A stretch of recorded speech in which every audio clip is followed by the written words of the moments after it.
Good day, everyone. 'Tis I, the Blue Baron, defender of traditionalism, and I'm celebrating Canada Day the Victorian way at Watson's Mill in Manotick, Ontario, the vibrant village just outside Ottawa that keeps the Victorian spirit of Canada's heritage alive. As you can see, the Dominion Day celebration is much smaller compared to years past due to COVID-19.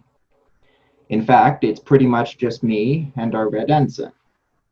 Yet, I still feel I fit here. In fact, you could say I'm still right at home.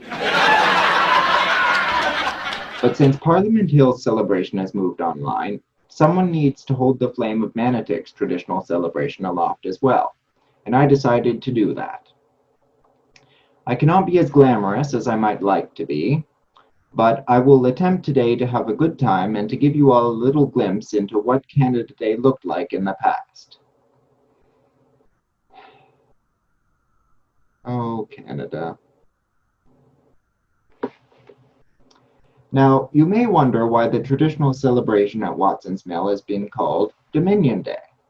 Watson's Mill, as well as Manotick, was founded by Moss Kent Dickinson in the 1860s during the reign of Her Majesty Queen Victoria, and it is this period, the Victorian era, as well as the rest of the time Watson's Mill was owned by the Dickinson family, that our wonderful historical interpreters attempt to recreate.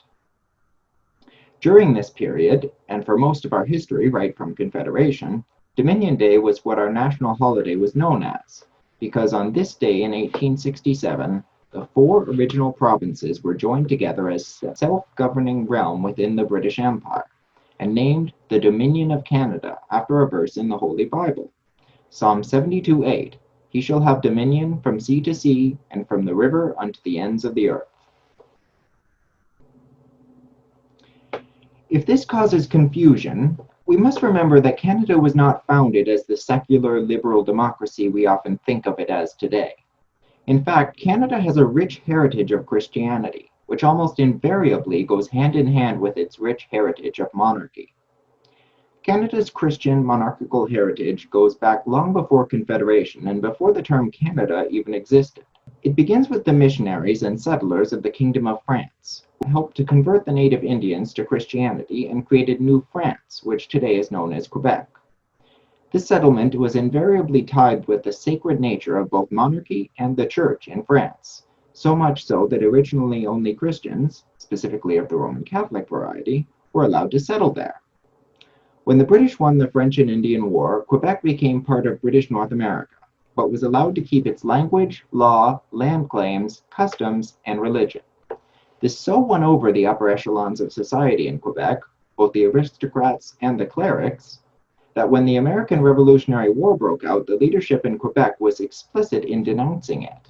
We also know that Bishop Jean Oliver Briand threatened to cut off from the sacraments anyone who supported the Republican rebels, and even excommunicated the famous Father John Carroll of Baltimore, Maryland, for his support of the revolution.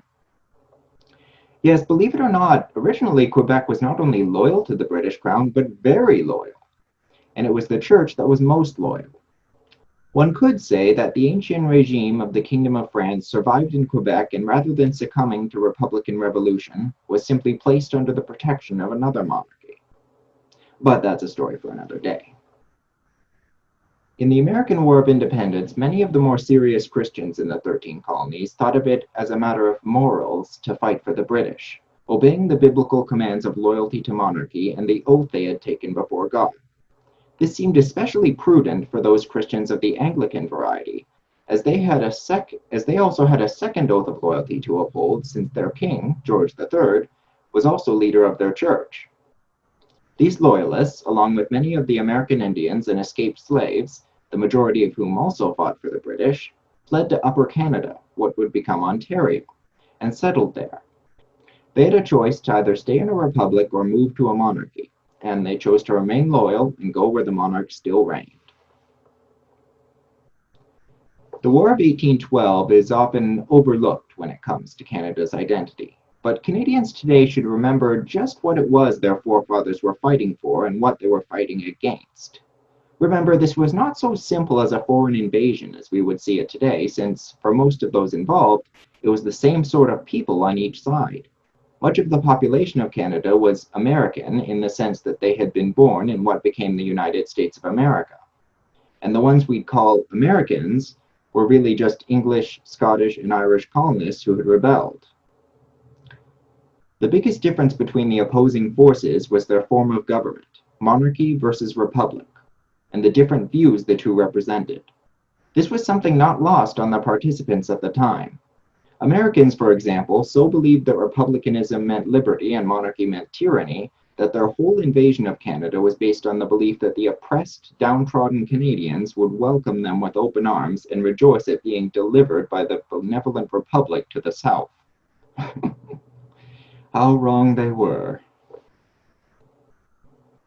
On the other side, Major General Sir Isaac Brock, who gave his life defeating the US attack, told his relatively small army that we may teach the enemy this lesson. A country defended by free men devoted to the cause of their king and constitution can never be conquered. Make no mistake about it, the people of Canada at the time knew they were in a fight of monarchy against republicanism, and had no doubt that their constitutional monarchy was greatly preferable to the republicanism of the United States. Canada's Christian identity also played a large, though not as visible, part in the war.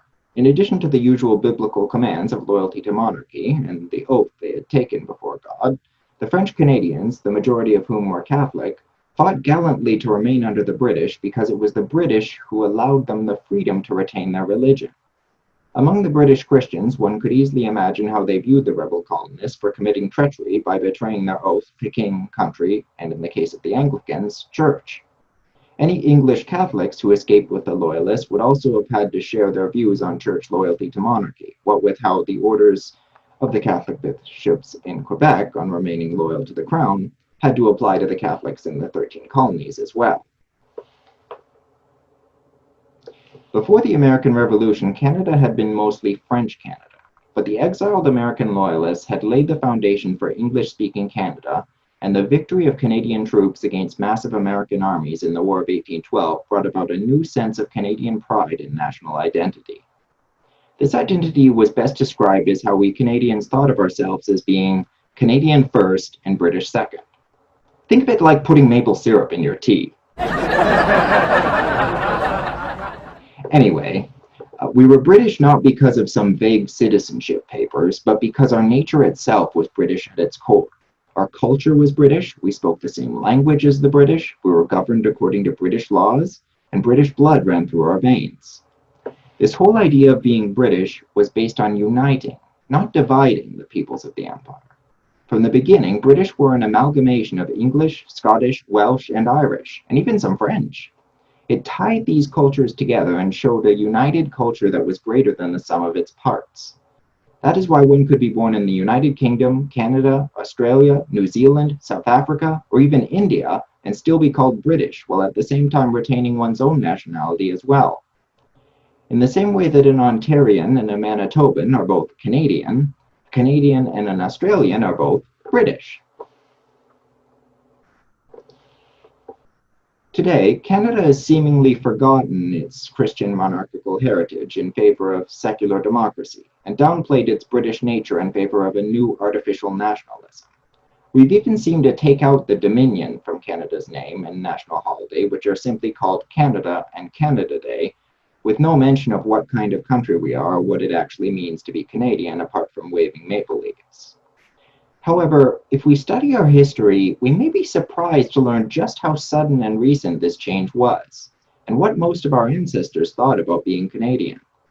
I hope that as we continue to learn more about our history, our respect for our founders, our ancestors, and our natural historic identity will increase, and that things forgotten will be restored. I'm the Blue Baron, defender of traditionalism, wishing everyone at Watson's Mill, Manotick, and all fans of these things a happy Dominion Day. Hopefully soon we'll be able to have our traditional celebration here again. But until then, I shall continue keeping its memory alive. So I leave you all with one final thought.